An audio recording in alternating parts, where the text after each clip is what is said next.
if you don't have a thick skin, you're probably not going to make it in this game, because I get a lot of like rude comments, and I would get comments just, I mean, they would just flame me for it. The intro is too long. F you. Like, go delete yourself. Like, I would get so many hateful, terrible comments about my intros. And while it is crazy that humans would take time out of their lives to leave negative comments on other people's channels, like, what are you doing with your life that you have the time to go do this? Do you think I spend a single minute of my time watching content I don't like and then commenting badly about it? No. I think a lot of the people who leave negative comments need to go find a life, find some purpose, and actually do something with their existence. That's what I think.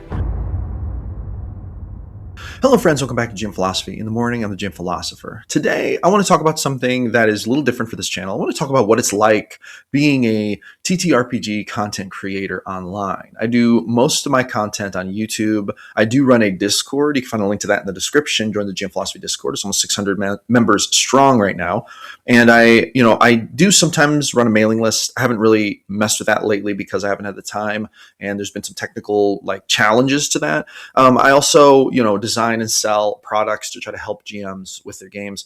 And I run pro games. You can find my pro games listings on my Start Playing account.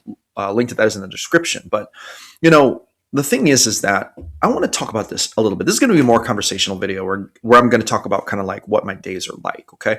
So to actually succeed as a content creator nowadays, making TTRPG content, you've got to really go hard. You have to go way harder than you used to have to. Okay. For one, the YouTube landscape is changing. Now, YouTube doesn't have to be the only platform I create on, but it does happen to be one of the few that I create on right now. And the reason for that is because I love YouTube. Also, YouTube is a really important platform. It would be better if I was also making content for Facebook and for Substack and for Instagram and for X. But the truth is, friends, I struggle to get enough done just to go on YouTube, much less post cross-platform. There's a whole there's a whole bunch more work that needs to be done to post everything across all the platforms. And honestly, the amount of content I need to publish on YouTube is so high that I'm still struggling to get to that level. I need to be publishing shorts and long form and doing live streams. And I'm gonna be honest, guys, I'm still getting back into the swing of kind of the full-time content creation aspect of it. And I'm struggling to get everything done. Now, one of the other challenges to being a content creator is that you need to monetize yourself. And unlike in the old days when it used to be that YouTube ad revenue, if you had pretty good traffic, was enough to sustain you. And that's still true. However, the truth is also that YouTube, the days of kind of getting a bunch of views on YouTube just because you're filling a niche that not other people are creating much in, those days are over.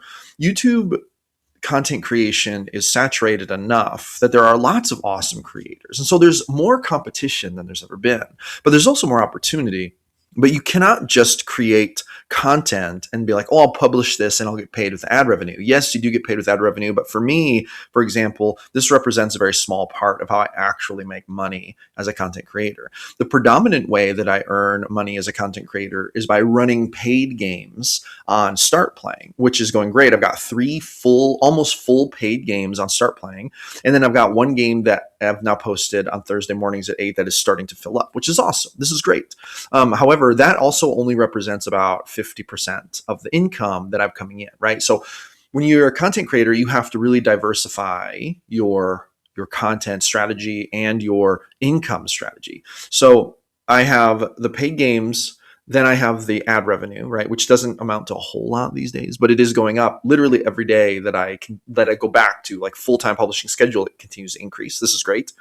But I also sell books. For example, I have the Advanced Art of TTRPG Game Mastery. This is the best book that I've ever written in regards to helping GMs run better, more emotionally resonant games. And to be honest, I rely on this book in selling it to create a significant portion of my income. And therefore, this is why I pitch it in every live stream and in every video, because every time I do a great job of pitching this book, which, by the way, if you want to run emotionally resonant games, keep your players coming back, wanting more, this is 24 years of gaming wisdom packed into 50 pages, deep philosophy, tips, and insights to help you run games that your players will love and want to keep coming back to. So I would encourage you to grab it. I actually would. If you want to run great games at your table, I would encourage you to grab it. But another thing that this does is this helps to support my channel, because the sales from this book actually account for a significant amount of the income that comes in. And if I don't pitch it, I literally don't sell it.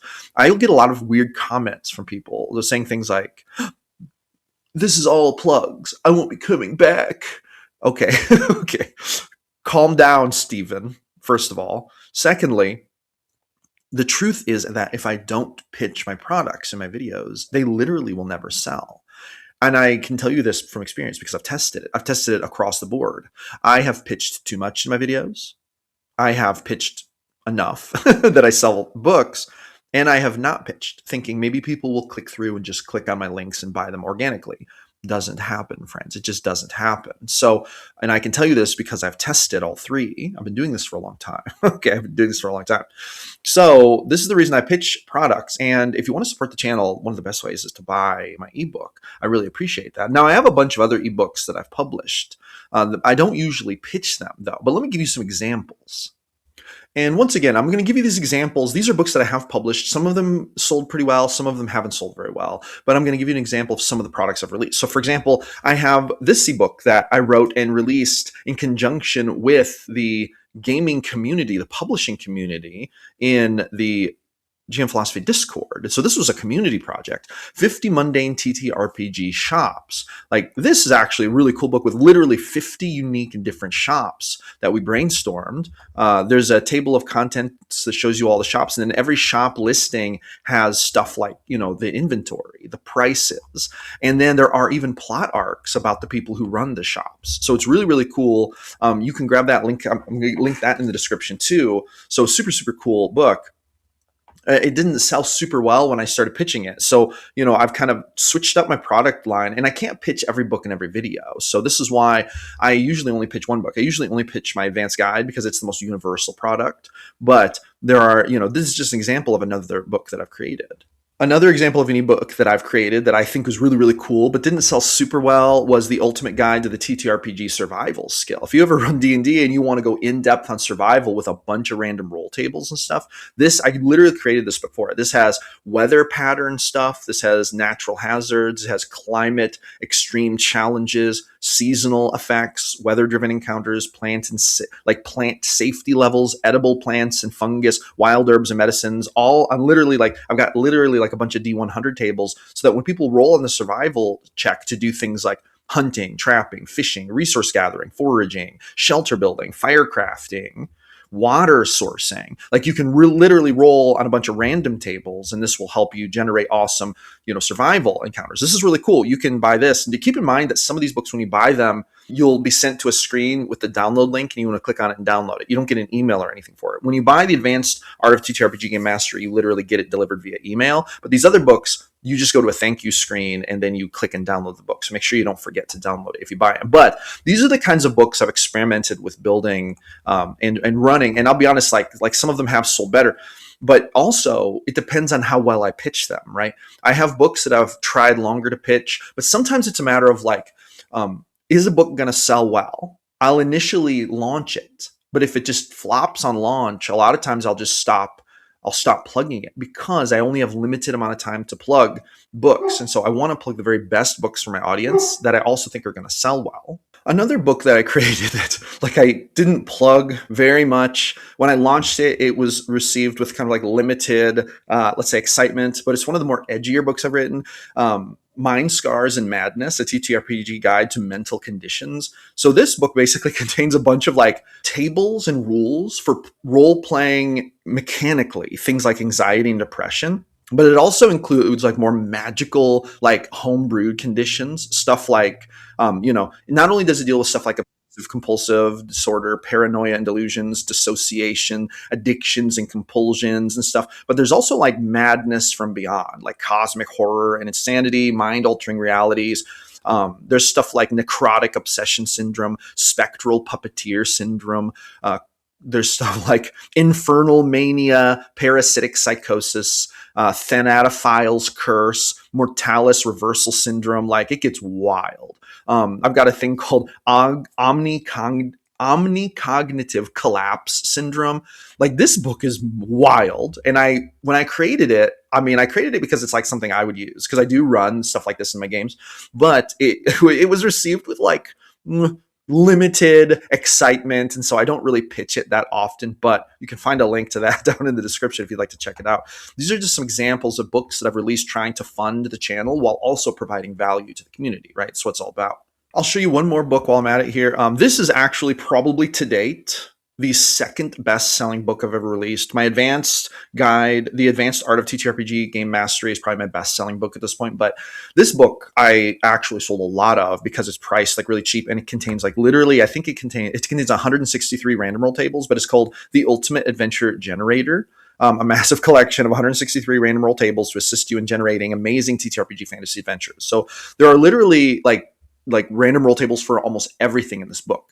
There's the choosing the adventure theme. There are plug and play adventure theme ideas, conflict scales, moral alignment themes, temporal settings, unique adventure hooks, antagonist motivations. You can define the main quest or objective with like 20 different random roll tables. You can choose setting or location with like 20 different random roll tables.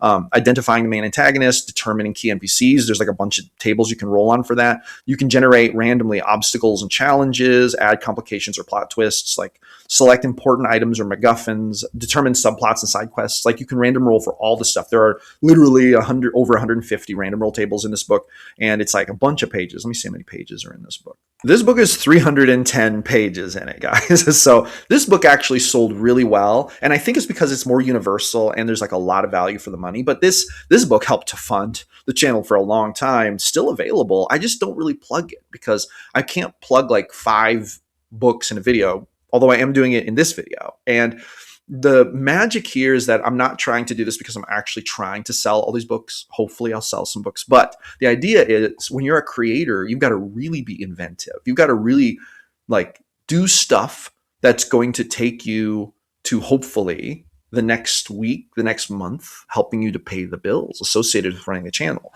I don't know if you know this, but running this channel, in addition to my time, which I'm not accounting for, it costs something like $400 a month just to maintain my sales funnel software, my video editing software, which I pay for these things monthly. Now, I could probably do it cheaper, but honestly, if you want to kind of do it right and also minimize time investment, you have to pay for some things, right? So I have a lot of automatic tools. I've got AI tools that help me to cut out a lot of unnecessary time. I still need to put a lot of time in, but when I imagine how much time it would take without those AI tools, it's like crazy. I probably cut at 10 to 12 hours of workout a week using AI tools. For example, I have a very simple AI tool that cuts out quiet pauses in videos so that I don't have to manually go cut them out. If I had to go manually cut them out, my video editing would take me 3 times longer. And I edit videos literally 7 days a week. So that's just an example, right? But here's the game. When you're a full-time content creator, you have to publish enough content to get enough views. You also need to publish content that'll hopefully bring more people into your channel, but then you need to be able to sell enough product that you will get enough conversions from your views that it'll convert, and then you'll have money next month literally to pay your electric bill. That's the game you're playing, right? And for me, I'm definitely not a rich content creator. I'm also very grateful that I have the customer base and I would say the community base that I have. I have a really, I would say, robust and strong community, and obviously you want that community to grow, but I'm so thankful because I have a solid community of people who really support the channel. They watch the videos, they click, they comment, they buy products when they come out. A lot of times, it's so nice to have that community. But the way you get community is by actually offering value. And so that's one thing that's really important, is you want to think, am I actually offering value, or am I just trying to get money? Because if you're just trying to get money, this is like a scarcity mindset thing, and it's weird, and it makes your content seem weird. If every video is a sales pitch and there's no value, that's weird. But at the same time, if all you do is create value, but you never pitch your stuff, you will literally die of hunger on the Walmart floor with no home, right? So this is a very real thing. Now, I have in the past done things like I will work a full-time job and I will create content. on the side. But here's the problem. When you're spending 40 hours a week at your job, that doesn't give you a lot of extra time to make content. And thus, your channel is much less likely to actually succeed because you're not going to be able to generate enough revenue with that limited amount of time that it's going to make a massive dent in your life, right? So there's a little element of risk, right? Jumping from working a job to like you have some income set up on your hustle, on your digital marketing, on your YouTube creation stuff, but is it enough to carry you full time? Well, it's going to jump up when you start going full time. But if you're not careful and you don't really hit it hard, what if it doesn't jump up, friend? You're just going to have no income. It's going to be a rough time. There has never been more opportunity to be a content creator and to make money doing it. But at the same time, there's never been more competition. So you always have to be trying to find an edge. For example, if today I could have a brilliant idea that would allow me to create videos that get like twice as many views, that would be so amazing. That would revolutionize the success of my business. And I do try to do that every day. Some people are better at that than others. I will admit, I'm more of an operator than a visionary. So sometimes coming up with new creative ideas is a challenge for me, but I do try to do it. But that just gives you an example of how you always have to be looking for some kind of edge. Like if I created a product that had a better conversion rate tomorrow, or that could sell for a higher price, this would change my life. It would literally increase my income dramatically. So we're always working on those things. In fact, I'm working on a new product right now, and I'm not going to drop any information about this yet because I'm still working on it and I don't know how long it's going to take. I've been making a lot of good progress, but I've actually got 2 products in the lineup right now, but I'm really only working on the one, getting it done first because I think it's more important and I think more of my audience would benefit from it. But I'm very excited about it. And that's another thing though, is I have to keep creating products, because if I just release the one book and I sell that for 10 years, eventually, where's the added value? I want to keep bringing my audience the most up-to-date value, the most up-to-date tools, most up-to-date resources to help them on their journey. So that's another thing I have to be doing. I talk to a lot of content creators who are not willing to do what it takes. Like I talk to a lot of part-time content creators who they create content for the love of it. And they say things like, I create content because I love to do it. If I made money at it, that'd be awesome, but I don't expect that to happen. And to those people, I will say a very, very tiny, lucky minority of them may end up actually making money, making content, or may make a small amount of money. But the truth is the amount of commitment and dedication and perseverance and tenacity it takes to continue to make content makes it so that those types of people are becoming less and less likely to succeed full-time at creating a sustainable full-time income, generating content. It can be done, but if you don't really directly and intentionally point your efforts in the right direction and educate yourself about the platform and educate yourself about what it takes to monetize and all these things, then you're very unlikely to succeed at it. And quite frankly, I think that anyone could succeed at being a content creator if they kind of had the right plan and went at it correctly, but it takes an incredible amount of work. I work so much harder at this than any job I've ever had. And I'm not saying I didn't work hard at my job. I just mean the sheer number of hours. I am always working. I very rarely do anything other than work. Now, I'm lucky and I'm fortunate and I'm grateful in that I get to play at work a lot. All of my paid games are so much fun. I also earn income from them. Not a massive amount of income, but I still earn some income, enough that it helps. And that's awesome. I also love making videos about my favorite hobby in the world. So this is fun, but this is why you'd want to do it, to be able to have more control over your destiny, have more control over your life and your time. We only get 40 hours of work time a week, maybe 60 to 80 hours if you're really ambitious. Wouldn't you rather be spending that time doing things you care about at a business for you, instead of making someone else a bunch of money while you struggle to pay your bills in these rising costs out here? Now, this is true for any entrepreneur or anyone who has their own business. Some people make enough money and they can live the kind of life they want and they love their job and find purpose in their job that those concerns don't affect them. And that's awesome. I'm not one of those people. Most of the time in my life when I've had jobs, I've always thought to myself, I want to have more power over my own destiny. I want freedom to come and go as I please, to work the hours I want, to do things that I think actually matter in the way that I think is best. I don't want to be micromanaged by a boss. I don't want to be told what ideas are good and which ideas aren't. I want to test them and see for myself. Now, there's a downside to that. You have to be willing to take the hit if you're wrong. I am definitely willing to take the hit if I'm wrong.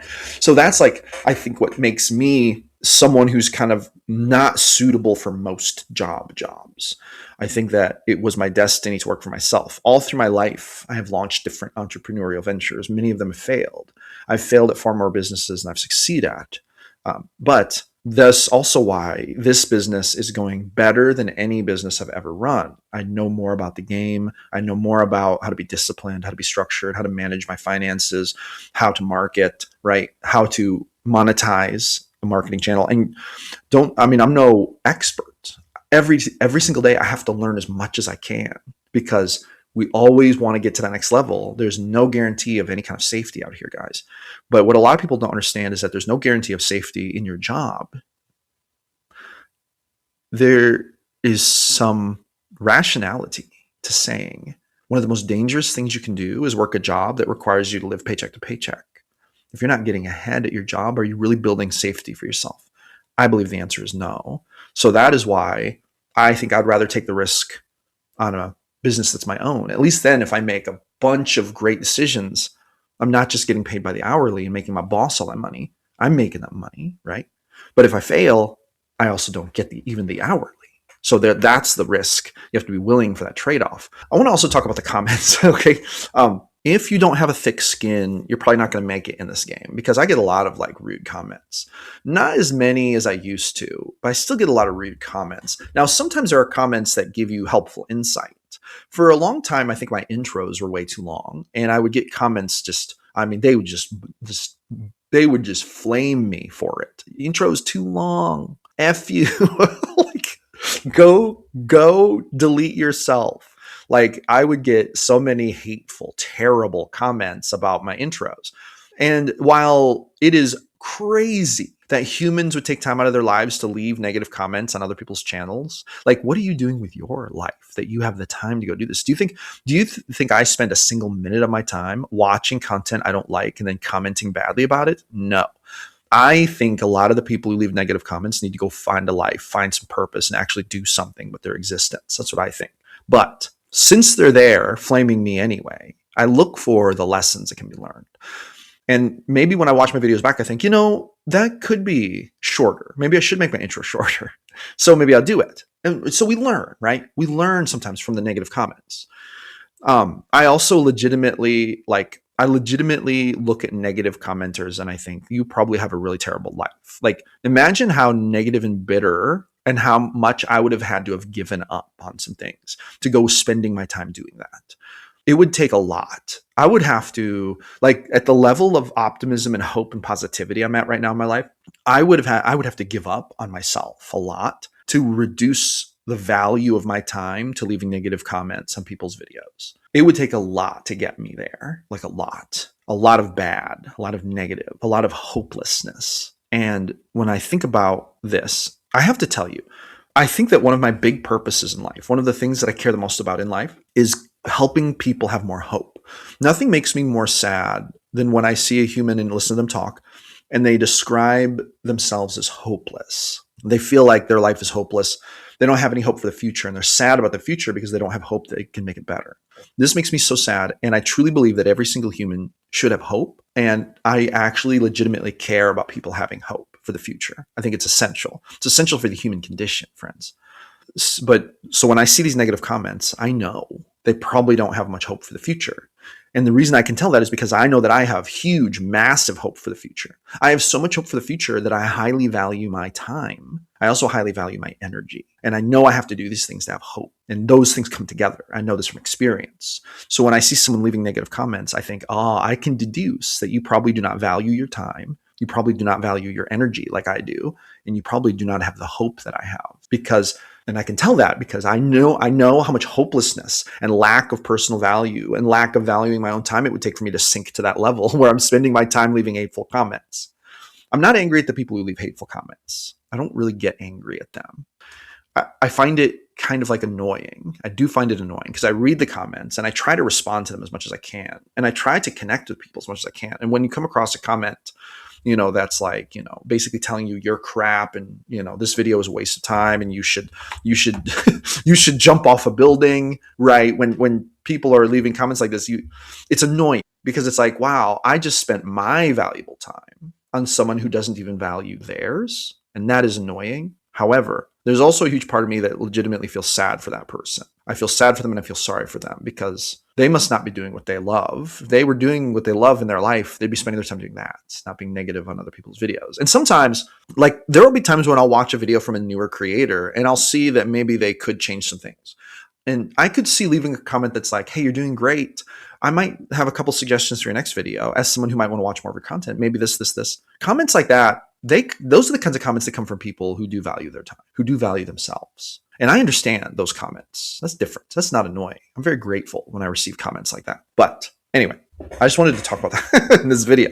Okay, everyone. I think that's going to be it for this one. That's what it's like being a content creator nowadays. Drop some comments. Let me know if you have any questions about this. I really appreciate you all. Thank you for coming back for another episode of Gym Philosophy in the Morning. Here, most days, creating content about the best game in the world, D&D. Roll some D100s for me at your next game, friends. Empowering game masters to run better games is the goal here. I'll see you awesome people on the next one.